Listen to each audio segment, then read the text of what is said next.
Hi everyone, good to see you again. Monica Dina Huppert's here of Whole Heart Energy Healing. And we are doing day 16, can you believe it? Day 16th, January 16th, of Foregoing Fears for Freedom, Your Stairway to Sovereignty. Today, I still had that crazy song from yesterday. Hi, Carla. That silly rodeo song, it's still going through my head. So just like I've been sharing with you all, I'm interrupting the frequency and turning it to a new thought. The weather and temperature here has risen a few degrees from where it was yesterday. So sing along with me if you know it. We're having a heat wave, a tropical heat wave. The temperature's rising, it isn't surprising, she certainly can. We're having a heat wave, a tropical heat wave. The way that she moves, the thermometer grooves, she certainly can. So we're here talking about the F word and forgetting about the rodeo and moving on to our tropical heat wave. We're up, what, 3-4 degrees, something like that? Ah. We're facing fear and tossing it out on its ear, giving you freedom and putting you into a fun and fabulous new year.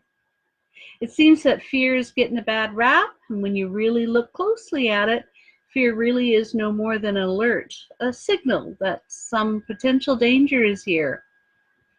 It's connected within us, whether we feel it in our gut or intuitive hit, or after having experienced a hard life lesson. We know that fear is not our enemy, it's an ally that sounds the alarm so we can get out safely and move on with the rest of our lives. During this series, we're taking on a challenge to recognize how fears in our thoughts, ideas, our attitudes, and beliefs can negatively control how we think, act, and feel. We're also exploring the use of fear as a messaging system and putting it to work for us instead of us thinking it's against us. Don't shoot the messenger, listen to the message so you can course correct and carry on. If you were here yesterday, we talked about having a fear that we're never really going to heal whatever ails us. Because of that, we find ourselves obsessing about it, and we tend to keep ourselves in that holding pattern that may even worsen the problem. The fear keeps us stuck there in limbo. When we think that our mind, our emotions, or our body is letting us down, it's easy to spiral into an even deeper hole. Then the cyclical thought patterns can really run amok. The solution was to do something to take our mind off fear and align it with a new definition of what healing can and soon will mean to you. But what if it's not your own health that concerns you, but rather the health of a loved one? What can be done about that? Today's episode, called What About Them? We'll deal with that fear and tender topic right now. Let me ask you, how do you accept feeling and being powerless to protect your loved one's health issues and be able to live with it? What if you find yourself worrying about yourself sick about things happening to people that you care about? Do you classify yourself as emotionally weak? Perhaps maybe you've been diagnosed with an anxiety disorder. You find yourself constantly fearing you'll lose your loved one because of their illness? This type of thinking cycle can definitely make us feel gripped by paranoia, and it's not easy to accept or deal with. In fact, most would rather not deal with this subject at all, especially if the illness involves the possible or probable death of a loved one. First off, it ain't easy. but it is doable. Let's look at this in more detail. Worry can be addictive, and though you might resist it or hate it, your mind and body may have learned to crave it. And by craving it, you have contributed to or even created it. That fear. Not having control where you never had control is a fear that most everyone faces. Birth, illness, and death are all part of life. So many people stop living when this is obsessively focused upon. The obvious and wise thing to do is to learn to live in the present moment, to appreciate the time you have with your loved one in the moment and avoid muddying the moment with fear of the future. Can I say moment any more times in a row? I don't know. Yeah. This is easier said than done, isn't it? Perhaps the real wise thing to do is first acknowledge the addiction to worry, the stories you tell yourself. Avoid judging yourself, as that just feeds the worry. When you worry about things that have not happened, you make the issue even bigger. Worry and fear serve a purpose. Those emotions are intended to get our attention. They are the messenger, no more than that. However, once the issue at hand has your attention, fear and worry are no longer helpful. Instead, acknowledge your fear and worry for pointing out the concern. You see the problem now, and you're doing X, Y, Z, whatever it is to address it. In situations where you have no influence over the concern, make an effort to accept it. Perhaps even appreciate the present moment. You may be emotionally weak because you tell yourself that you're emotionally weak. Instead, work on telling yourself a better story to help you over this hump. I have a few tips here when dealing with fear and anxiety over your loved one's health. Practice self-care. Don't neglect your own health. When a loved one is experiencing health problems, that's where your focus is, of course.